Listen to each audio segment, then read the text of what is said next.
It all started in 2005, when scientists discovered a planet with a climate almost identical to Earth's. In other words, a place where life could exist. Then, in 2006, NASA launched an incredibly ambitious project called Beacon, featuring the most powerful broadcast device ever built. They constructed a special observatory in Hawaii, whose mission was to send out an invitation message. A satellite would amplify that signal and beam it directly to the new planet, hoping for a reply from an extraterrestrial civilization. And me at that time? I was celebrating my birthday with my older brother, Commander Stone. He kept nagging me to join the military. I flat out refused, so he turned to flirt with Samantha, who was insisting on a burrito even though the kitchen was closed. To impress the beautiful girl, I rushed off to buy a burrito, only to find that shop was closed too. So I climbed onto the roof, then fell straight through a broken ceiling panel. After getting the burrito and warming it up, I tossed some money onto the counter and used a ladder to escape. But unfortunately, I fell and knocked over a bunch of merchandise. A few seconds later, I had an entire police squad on my tail. I still managed to get the burrito to Samantha before being caught. The next morning, Stone gave me an earful. To make matters worse, Samantha turned out to be an admiral's daughter, putting Stone at risk of professional repercussions. He yelled about my aimlessness and irresponsibility before bluntly declaring I had to join the military. Sometime later, the RIMPAC exercise was held in Hawaii. Dozens of warships from around the world gathered to participate in the largest naval exercise, aimed at promoting cooperation between nations. Before the actual combat, we had a friendly soccer match. By this point, I was the captain of the US team and officially dating Samantha. In the final match against Japan, I was kicked directly in the face and awarded a penalty. Stone said I was dazed and should let someone else take the shot, but I brushed him off and took it myself. My shot was terribly bad, and Japan won the match. That night, I promised Samantha I would ask her father for permission to marry her, even though I found this tradition a bit antiquated. Meanwhile, the Beacon Project's signal finally found something in space. The next day, Admiral Terrence gave a speech at the opening ceremony. I arrived late and had to sneak into formation, which of course didn't escape the eyes of the higher-ups. At the party afterward, Samantha convinced her father to give me 5 minutes to talk, but it was clear he didn't like me at all. I was a nervous wreck, running into the restroom to rehearse what I would say, and was taunted by Nagata, the guy who had kicked me in the face. A quarrel broke out, and as a result, we came to blows. A few seconds later, we both had to stand at attention in Admiral Terrence's office, pretending we'd just had an accident, but he knew better and chewed us both out. Afterward, he wanted to speak with me privately, bluntly stating that I was wasting my talent and Samantha deserved better. The first day of the exercise went smoothly, with everyone demonstrating their ability to coordinate operations among countless ships, planes, and helicopters. That night, Stone confirmed that I would be discharged from the Navy after the exercise concluded. The next day, Samantha continued her work as a physical therapist. She was assigned to Mick, a former colonel who had lost both his legs in combat. He had been despondent ever since, so Samantha took him hiking and tried to teach him a new perspective on life. At the same time, a giant object flew past Jupiter and split into 5 pieces. The Extraterrestrial Communication Agency detected this and immediately called NASA, the Air Force, and the Beacon Project. These objects flew in formation and headed straight for Earth, proving they were not random meteorites, but intelligent spacecraft. One of them collided with a satellite and shattered, breaking formation. The 4 remaining spacecraft plunged into the Pacific Ocean. Samantha and Mick witnessed the sight from the hill.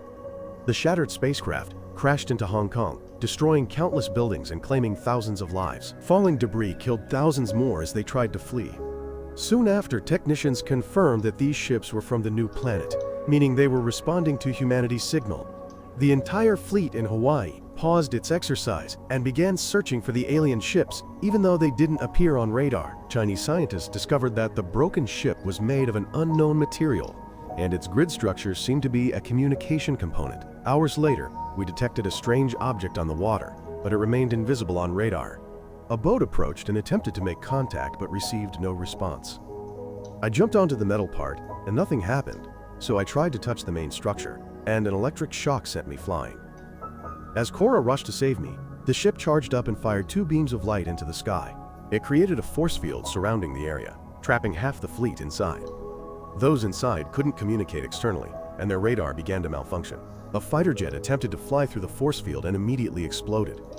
Suddenly, those massive crafts emerged from the water, looking both huge and terrifyingly advanced. When Stone pulled the ship's horn to warn, a spacecraft retaliated with an extremely powerful shockwave that shattered all windows and caused everyone's ears to ache. Afterward, the Navy fired a warning missile but caused no damage. The enemy ship responded with its own barrage of missiles, so we had to fire to destroy them in mid-air. Unfortunately, one missile still got through. It exploded and caused heavy damage, killing a few people. On the small boat, my team moved around the spacecraft, firing bullets while dodging attacks. Stone ordered fire from the main ship, but our targeting system was damaged by the shockwave, making the attack ineffective. The spacecraft fired back, and once again we couldn't stop all the missiles. One exploded on board, killing many and creating a hole that allowed water to flood in. In desperation, Stone ordered his men to keep fighting, but the enemy retaliated with a larger attack, and the entire ship exploded. Seeing my brother sacrifice himself, I ordered the boat to return to the fleet. My heart was shattered. I learned that all senior officers had been killed in action, which meant I, the next senior officer, would take command. With a desire for revenge, I ordered the crew to prepare for an all-out assault. On the Japanese ship, Nagata ordered his men to provide cover. The aliens immediately fired back and disabled Nagata's ship with a massive explosion. I wanted to keep fighting, but the crew helped me keep a cool head, so we turned the ship to rescue the drowning Japanese soldiers. When there was no longer a threat, the enemy spacecraft retracted its cannons. However, their main structure charged up again and launched a volley of shredders along with a smaller aircraft. 2 shredders landed at Hawaii's military base, destroying every building, plane, and helicopter in their path. Another machine landed in town, interrupting a baseball game. It stopped in front of a child but ignored him, instead attacking other machinery and structures like bridges, causing cars to fall into the chasm.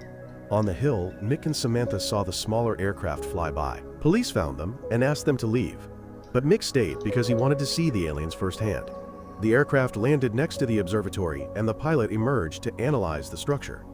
When police cars appeared, a powerful shockwave stopped them, and the pilot began to attack. While rescuing the Japanese soldiers, we found the alien pilot who had fallen from the satellite collision. We took off its helmet for a closer look, and the creature suddenly awoke, grabbing my face. This gave me a vision of them attacking and conquering countless planets across the universe. Suddenly, an explosion rocked the wall and knocked everyone down. Through the breach, alien soldiers stormed in and took their pilot away. I heard on the radio that 2 people had been killed in another area, meaning an enemy had stayed behind to cause havoc. The entire ship was locked down, and a search began. As a soldier ascended the stairs, he was suddenly pulled up and flung across the hallway. In the weapon systems room, the door was suddenly kicked open, and a monster burst in. It ignored the technician and proceeded to scan the weapons. When the man tried to stop it, the monster easily threw him against the wall. Afterward, the technician began attacking the monster with a tool, but was again struck down and thrown. Just then, I burst in, firing shots, but my bullets couldn't penetrate its armor. While the monster was busy attacking me, Cora appeared from behind and also began firing with various weapons. However, it easily disarmed and subdued her. I told her to run to the weapon control room before I rushed out to lure the monster away. Cora aimed the cannon, and I jumped over the railing to hide as the final shot finally destroyed our enemy. On the hill, Mick and Samantha found the destroyed police cars. After Samantha retrieved keys from a body, both saw the aliens approaching and quickly hid. Fortunately, they thought the noise was caused by horses and left. Afterward, Mick collected weapons while Samantha tried to use the radio from the only intact car. Suddenly, Cal, an employee from the observatory, appeared. He explained that the aliens had taken over the building and were trying to use Earth's satellites to contact their home planet, as their communication ship had crashed. If they succeeded, an entire alien army would descend upon Earth. Meanwhile, the media was finally permitted by the government to announce the invasion, and leaders called for calm among the populace. However, the public remained panicked, and riots began to break out in the streets. Back on the ship, a soldier put on the alien's helmet and noticed it closely resembled sunglasses. He also recalled that the monster's eyes were identical to a lizard's. He concluded that, like lizards, the aliens were vulnerable to sunlight, and their armor was primarily for protection. We began discussing how to leverage this information, which was quite difficult since our radar couldn't detect them. Nagata pointed out that the aliens also couldn't see us. They only reacted when directly attacked. He came up with a plan. Use weather buoys instead of radar, as they could measure the displacement of water whenever an enemy spacecraft moved. Technicians accessed all the buoys in the area and created a complete map. I was so impressed that I put Nagata in charge of the operation. The team monitored the charts and detected a spacecraft as soon as it moved, allowing us to act quickly and open fire. Unfortunately, the shot missed, and the spacecraft began moving towards the fleet. Seeing another spacecraft fly by, Samantha wished she could contact me to talk about the observatory.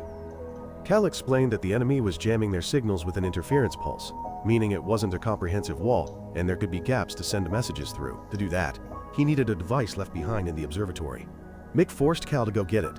Cal carefully snuck into the observatory through the back door. After retrieving the device, an alien soldier appeared behind him but couldn't see Cal himself. This allowed him to escape and reunite with his friends. My ship launched another attack but also missed, and this time, the enemy fired back. Fortunately, the ship managed to dodge or shoot down the missiles, although the explosions shook it. Now, with the spacecraft very close, our next attack hit its mark and took down 2 of them. Just then, Samantha managed to contact the ship. She told me that the aliens would contact their planet in 4 hours, so we had to destroy the observatory before it was too late. I tried to ask for more details, but the call was cut off. Afterward, the team noticed unusual water displacement on the buoys. It seemed the spacecraft were jumping around everywhere to deceive us. I had an idea and ordered everyone to prepare their weapons. Throughout the rest of the night, the ship moved towards the island and stopped in the morning. As the enemy spacecraft approached, we waited for sunrise and opened fire to shatter its windows. The sunlight immediately blinded the aliens, and we launched missiles to blow up the spacecraft with incredible speed. Suddenly, the shredders returned and began destroying my ship, killing many soldiers and causing countless explosions. A man was trapped in the hallway, but before he was killed, Cora pulled him out.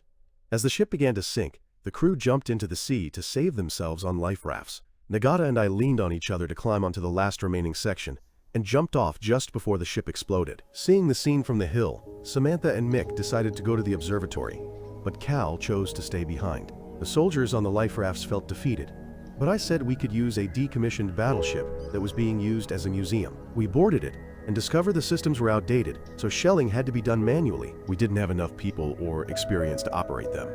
Fortunately, retired soldiers attending the event arrived at the ship, ready to help. Both crews worked together to clean, start the systems, and repair everything necessary. The ship set sail and noticed the enemy structure firing those beams of light again.